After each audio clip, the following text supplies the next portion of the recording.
నమస్తే ఆంధ్రప్రభ ప్రేక్షకులకి స్వాగతం. నేను ప్రియా కౌశిక్. ప్రస్తుతం మనతో పాటు కళ్యాణ వర్మ జ్యోతిష్యం రాసిన వారిలో 18 మంది ఉన్నారు. అందులో ఒకరైన కళ్యాణ్ వర్మ గారి వంశస్థులు కశ్యప్ గారు ప్రస్తుతం మనతో పాటు ఉన్నారు. వారితో మాట్లాడదాం. నమస్కారం అండి. నమస్తే. మీకు ఇన్నేళ్ల అనుభవం ఉంది కదా, మీరు ఎంతో మంది జాతకాలు చూసి ఉంటారు, ఎంతో మందికి ఎన్నో డైరెక్షన్స్ ఇచ్చి ఉంటారు.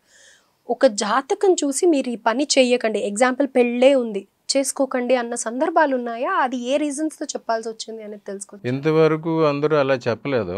అప్పుడు ఏం చేస్తారంటే చాలామంది జ్యోతిష్యుల దగ్గరికి 2 జాతకాలు తీసుకొస్తారు. ఈ టైమింగ్స్ కూడా అప్పుడు చెప్పరు వాళ్ళకి. కొంతమందికి అన్ని రికార్డు ఉండదు.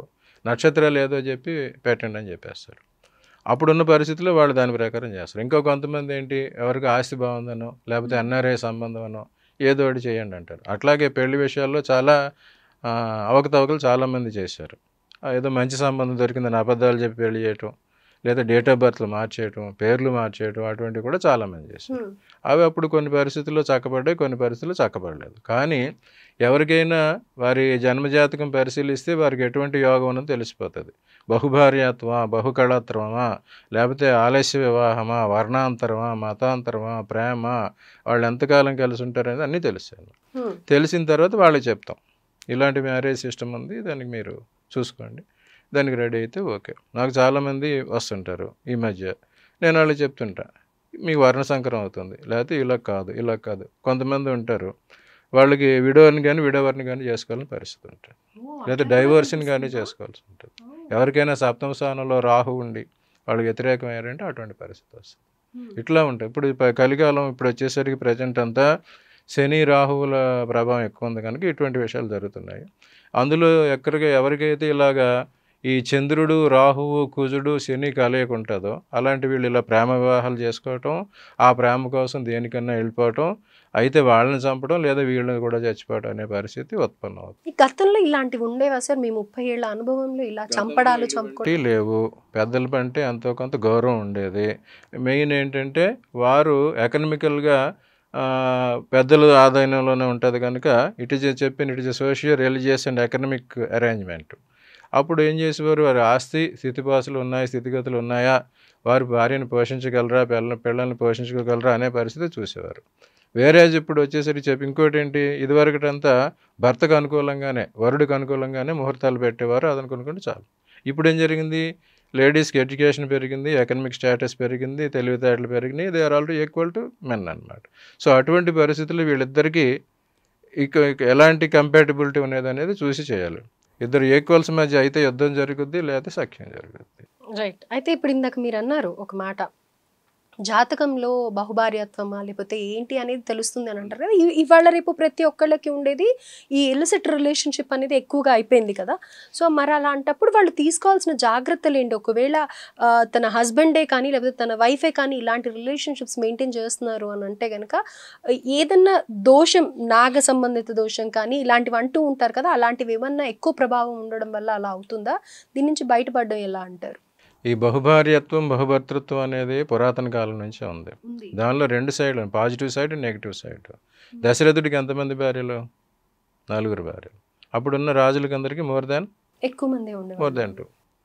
అలాగే ద్రౌపదికి 5. కొన్ని తెగలు ఉండే స్త్రీస్వామ్య సమాజంలో స్త్రీలకు కూడా బహుభర్తృత్వం ఉందన్నమాట. అవి కూడా కొన్నాళ్ళు ఉన్నాయి, ఇప్పటికీ నడుస్తున్నాయి. ఈ నార్త్ ఈస్ట్లోను, ఈ మలేషియన్ ఆ ఏరియా కంట్రీస్లో ఇంకా అది ఉన్నది, కొన్ని తెగల్లో ఉన్నది అది.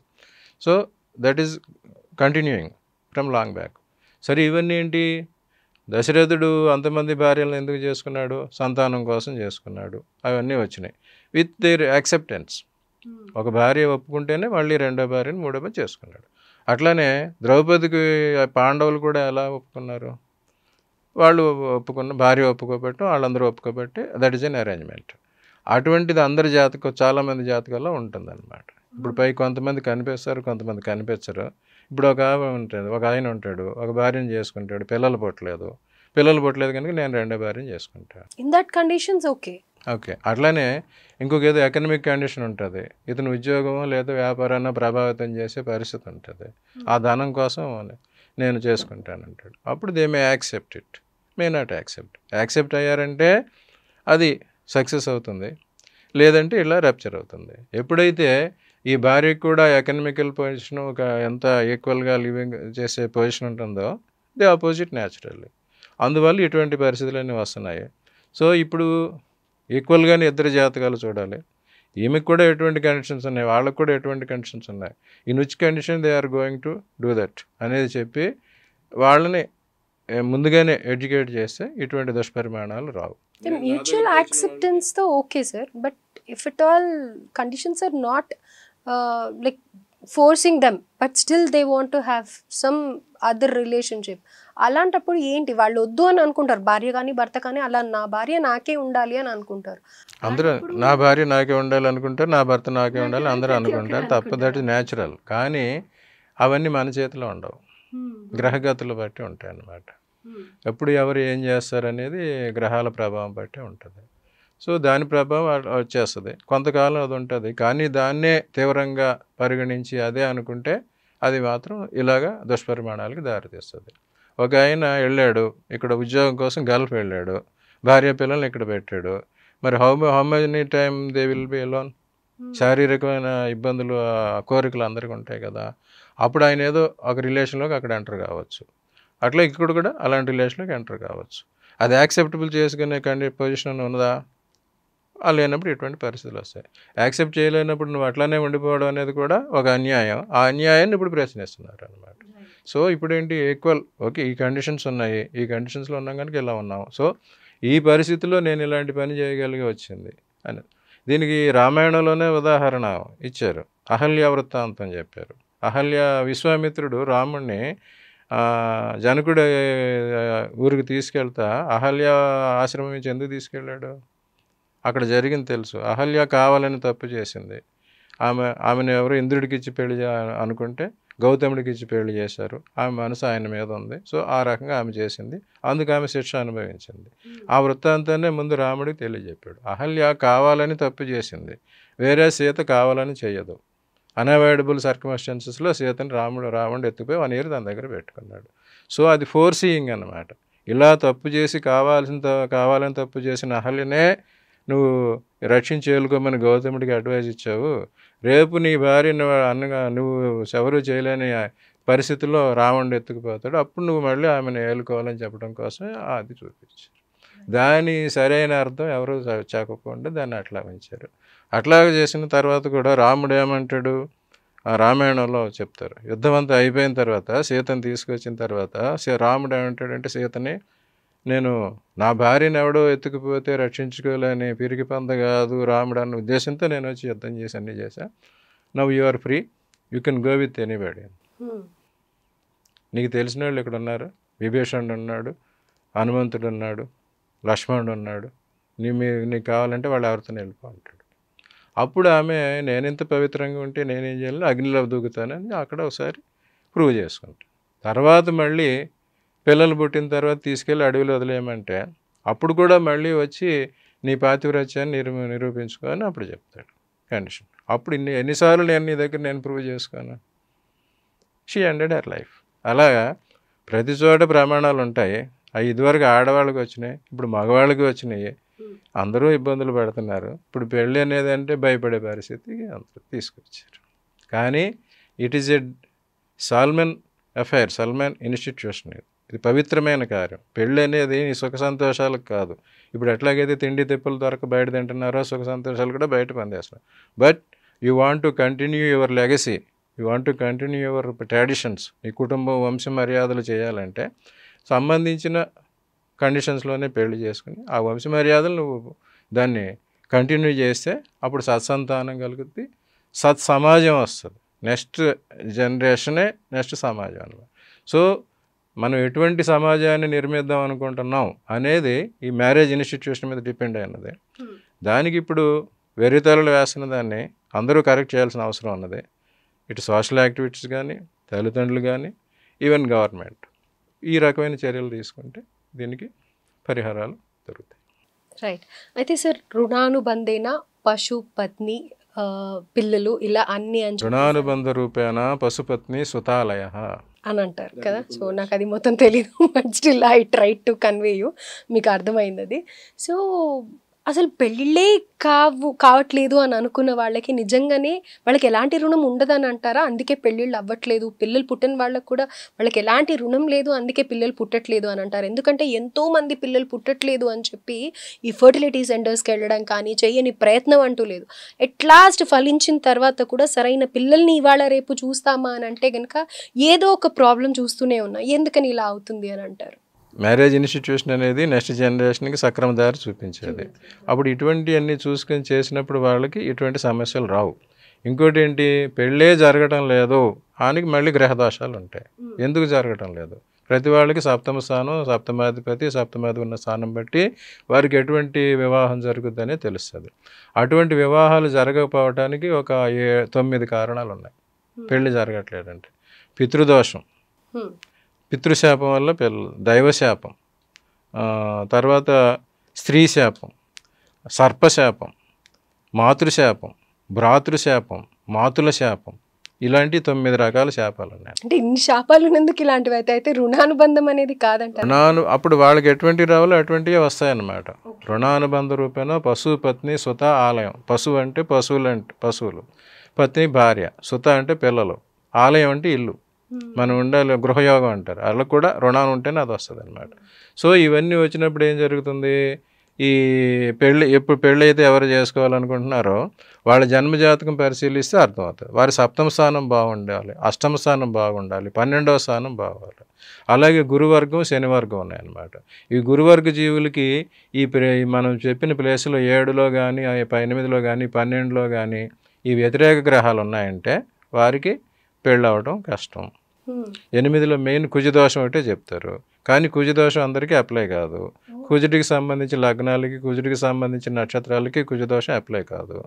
వేరే శని సంబంధించిన వాళ్ళకి అప్లై అవుతుంది. కానీ అది కూడా అది ఎంత ఏ దశలో వస్తుంది, బలాలను ఉంటాయి, షడ్బలాలని ఉంటాయి అన్నమాట. గ్రహాల బలాలు ఉంటాయి. ఆ బలం ప్రకారం ఎంత బలంలో ఉన్నారు, వారు ఇష్టఫలం ఎంత ఇస్తారు, కష్టఫలం ఎంత ఇస్తారు అని చూసి డిసైడ్ చేయాలి.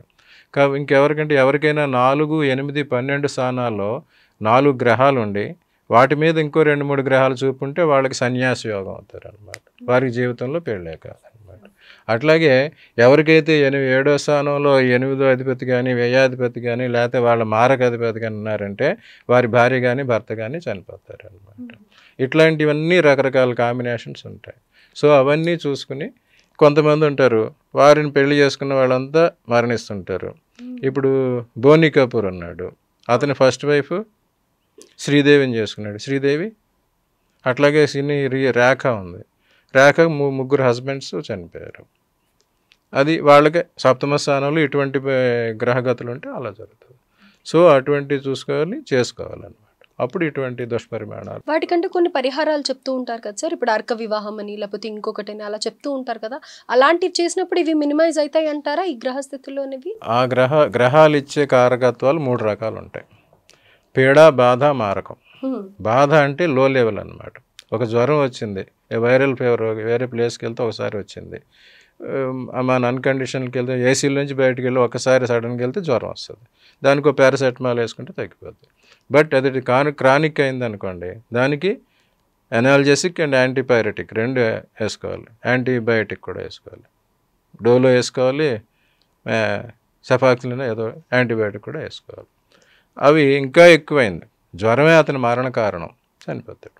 ఆ రకంగా ఈ గ్రహాలు ఇచ్చే పీడ కూడా బాధ, పీడ, మారకం ఏ రకం అనేది ఉంటుంది. సో ఏ లెవెల్లో ఉన్నది అది చూసుకుని కొంతమందికి ముందు గొడవలు అయితే తర్వాత కలిసిపోతారు, అది లో లెవెల్. కొంతమంది గొడవ అయ్యి విడిపోతారు. కొంతమంది ఒకళ్ళు చనిపోవడం, ఆ కండిషన్లో ఉండలేక సూసైడ్ చేసుకోవటం, 438 కేసులు, 387 కేసులు, ఇవన్నీ అక్కడ వస్తాయి. ఇవన్నీ చూసుకుని ఎటువంటి కండిషన్ ఉంది, ఆ గ్రహాలు ఎంత బలంలో ఉన్నాయి, ఎలా చేస్తాయి అనేది చూసి ఈ కండిషన్స్ వాళ్ళకి ముందే చెప్పడం. నేను ఎవరన్నా ఇలాగ కంపాటబిలిటీతో ఇదే చెప్తాను. 2 జాతకాలు చూపించి 2ని కూర్చోబెట్టి తల్లిదండ్రులు, మీ అబ్బాయికి ఈ రకమైన కండిషన్, మీ అమ్మాయికి ఈ రకమైన కండిషన్, వచ్చే గతులు ఇలా ఉన్నాయి, ఈ రకమైన ప్రాబ్లం రావచ్చు, దానికి మీరు రెడీగా ఉంటే మీరు ప్రొసీడ్ అవ్వండి. అలా చెప్తే అప్పుడు అందరికీ తెలుస్తుంది. ఎలా కొంతమంది పెళ్ళిళ్ళు చేసుకోవటం, తెలుసుకోకుండా చేసుకోవటం, అవి ఫెయిల్ అయిపోవటం. వారి జన్మలో అదే ఉండి 1-2 వివాహాలు విచ్ఛిన్నం. కొంతమందికి కొన్ని ప్రేమలు విఫలం అవుతాయి, కొంతమందికి పెళ్ళిళ్ళు విఫలం అవుతాయి, కొంతమందికి సంబంధాలు దగ్గర దాకా వచ్చి పోతూ ఉంటాయి. అవన్నిటికీ కారణం తెలుస్తుంది. సో ఇన్ని నీళ్ళు జరుగుతాయి. కొంతమంది ఆలస్య వివాహం, ఎవరికైతే సప్తమాధిపతి శని అయ్యాడో వాళ్ళకి డిలే అవుతుంది. జనరల్గానే శని సంబంధిత రాసులు కుంభం మకరానికి, ఇటు వచ్చేసరికి కర్కాటక సింహం వాళ్ళకి లేట్ మ్యారేజెస్ అవుతాయి. మీనం ధనుస్సు వాళ్ళకి సమయానికి మ్యారేజెస్ అవుతాయి. మిథునం కన్య వారికి కూడా సమయానికి మ్యారేజెస్ అవుతాయి. మీనరాశికి ధనురాశికి అర్లీగా మ్యారేజెస్ అవుతాయి. కానీ ఈ మేషం వృశ్చికం తుల వృషభం వాళ్ళకి మాత్రం చాలా ఇంచుమించు ఒక 90% చాలా వరెస్ట్ మ్యారీడ్ లైఫ్ ఉంటుంది. తప్పనిసరిగా వాళ్ళకి వివాహ జీవితంలో. సరే, నేను ఎక్కడో మిథున రాశి వాళ్ళకి ఇబ్బందులు కలుగుతూ ఉంటాయి ఎక్కువగా పెళ్లిళ్ళు అని అనేసి విన్నాను. మిథున రాశికి సమయానికి వివాహం అవుతుంది. ఆ సమయం అదొకటే కాకుండా అప్పుడు ఏ కండిషన్లో ఉన్నాయి, వాళ్ళ గ్రహగతులు ఎట్లా ఉన్నాయి, జన్మజాతకులు ఏమన్నా చూసి దాని ప్రకారం. రైట్. ఇలా పర్టికులర్గా కొన్ని రాశులకు అనేది కూడా ప్రభావం ఉంది. ఇది జనరల్ యాటిట్యూడ్, జనరల్ సిస్టమ్. అందులో మళ్ళీ వాళ్ళ సప్తమాధిపతి ఎక్కడ ఉన్నాడు, సప్తమంలో ఎవరున్నారు, ఆ కండిషన్స్ అన్ని చూసి దాన్ని స్పెసిఫై చేయాలి. Right sir, thank you so much for your valuable time sir. Thank you. సర్వం భగవదార్పణం.